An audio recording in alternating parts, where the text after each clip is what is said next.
Hello, नमस्ते प्यारे विद्यार्थियों और प्यारे दोस्तों। आप सबकी अभी जो एग्जाम की तैयारी बहुत बढ़िया होगी, बिल्कुल बेशक।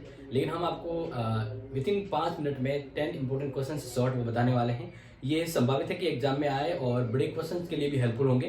तो फटाफट चटाटे याद कर लेते हैं और तुरंत ही आपको याद करने इतने बढ़िया वाले हैं। और इसको हम फटाफट से यहाँ पर देख लेते हैं। देखिए, प्राचीन भारतीय इतिहास को जानने के प्राचीन भारतीय इतिहास को जानने के 4 स्रोत बताना है। क्या बताना है? स्रोत बताना है। तो जैसे कि आप सभी को मैंने ऑलरेडी कराया हुआ है। जैसे पहला बात करें, हम जानने के लिए किसका यूज करते हैं? अभिलेख। किसका यूज करते हैं? अभिलेख। दूसरा स्मारक। तीसरा मुद्राएं। मुद्राएं जो होती है ना, कॉइन, जिसको सिक्के कहते हैं उसको। या इसके अलावा हमें एक और भी यहाँ पे जैसे चौथा है तो है गुहाभिलेख। गुहाभिलेख। तो ये हैं जो प्राचीन इतिहास को जानने के स्रोत होते हैं। फटाफट से याद कर लीजिएगा। मध्य पाषाण काल के 4 उपकरणों के नाम बताइए। क्या बताना? उपकरणों के। तो एक तो होता है फलक। फटाफट से बताएंगे क्योंकि मुझे पता है आपका टाइम इंपॉर्टेंट है, तो इसलिए हम भी ज्यादा टाइम नहीं लेंगे। ठीक है, फलक हो गया। दूसरा है ब्लेड। तीसरा स्क्रैपर। चौथा चंद्रिका। इस प्रकार से आप 4 उपकरण याद रख सकते हैं। एक और चाहे तो ब्यूरिज करके एक और आता है, वो भी कर सकते हैं। फिर वैदिक काल की 2 विदुषी महिलाओं के नाम। तो यहां पर आप नोट कर सकते हैं, जैसे अपाला एक, दूसरी घोषा। तो इस प्रकार से 2 महिलाओं के नाम, विदुषी महिलाओं के नाम हम याद करेंगे। नेक्स्ट है सिंधु घाटी सभ्यता से संबंधित 4 स्थल के नाम। 4 स्थल, जैसे पहला खुद हड़प्पा। दूसरा मोहनजोदड़ो।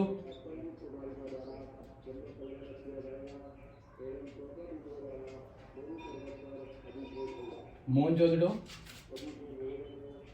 तीसरा कालीबंगा।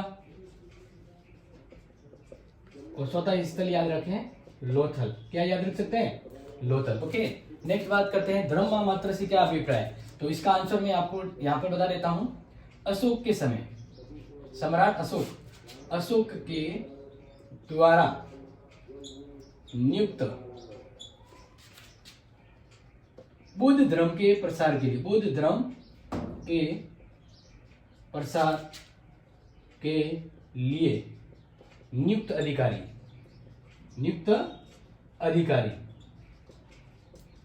ठीक है, और इसका कार्य क्या होता था?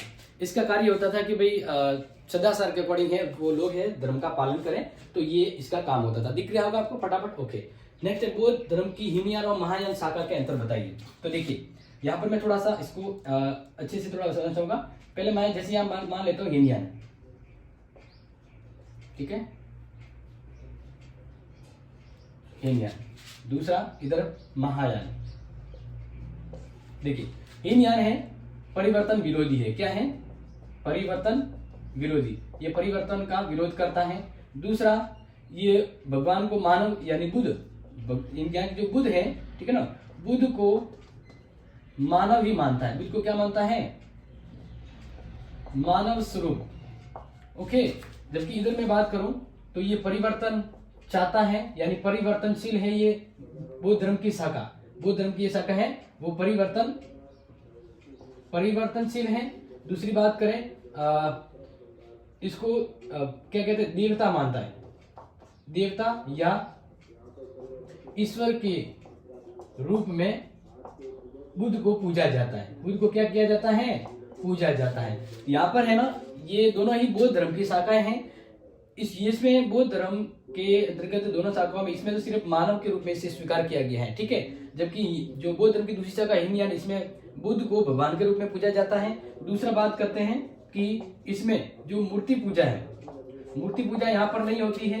वो इस महायान के अंदर मूर्ति पूजा है, वो होती है, मूर्ति पूजा होती है। ठीक है, फटाफट से झटाझट से आपने समझ लिया होगा और मेरे हिसाब से आपने नोट भी कर लिया होगा। ठीक है, आगे रैपिड है, ओनली 5 मिनट। तो हम यही कोशिश करते हैं कि इन 4 महाजनपदों की राजधानी सहित उनके नाम लिखिए। तो देखिए, महाजनपदों की जैसे बात करते हैं, संपा।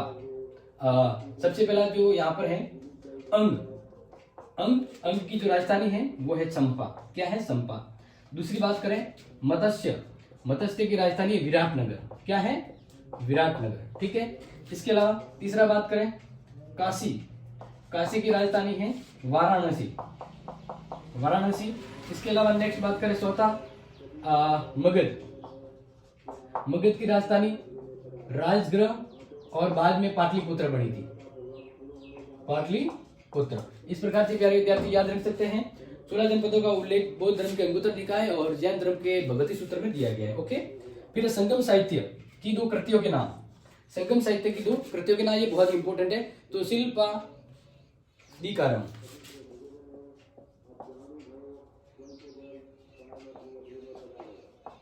शिल्पादिकारम, ठीक है, और जिसकी रचना है वो इग्लो अडिगल ने की है, इग्लो अडिगल। क्लियर। इसी बात करें दूसरी जो इंपॉर्टेंट संगम साहित्य की रचना है वो है मणिमेखले,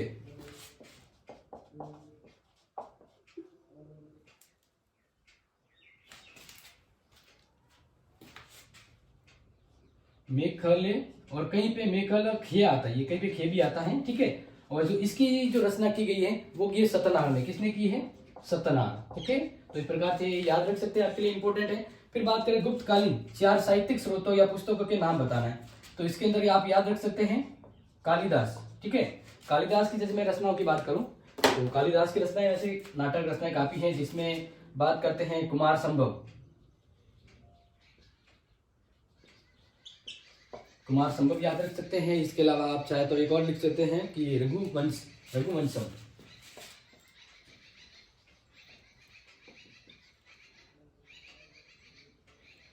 रघुवंशम, ठीक है, नोट देख लीजिएगा। इसके अलावा बात करें भर्तृहरि की,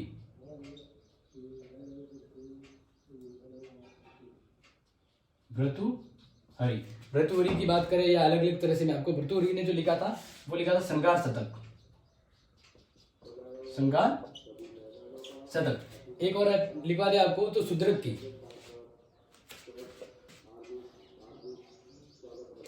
सुदृढ़ जो यहाँ का महान विद्वान है उनके भी मैं बात करूं तो उनका आप लिख दीजिएगा मत्स्यकटम,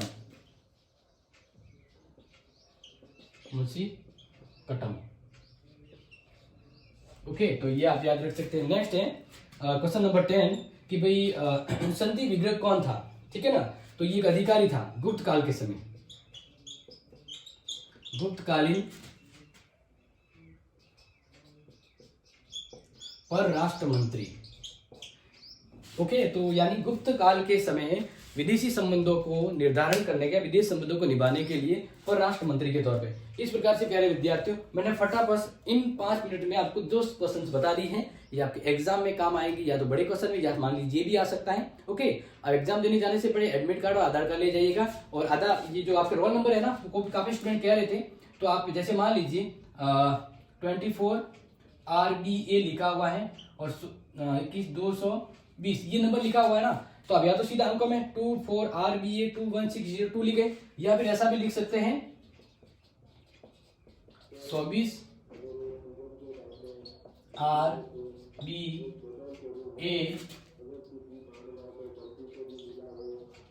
21,620, ठीक है ना। आप जैसा चाहे वैसा लिख सकते हैं, ये भी राइट है और वो भी राइट है। तो प्यारे विद्यार्थियों इस प्रकार से हमने आपकी अच्छी तैयारी करवा दी, और ये फिर 5 मिनट आपके लिए थे ताकि आपका रिवीजन हो जाए।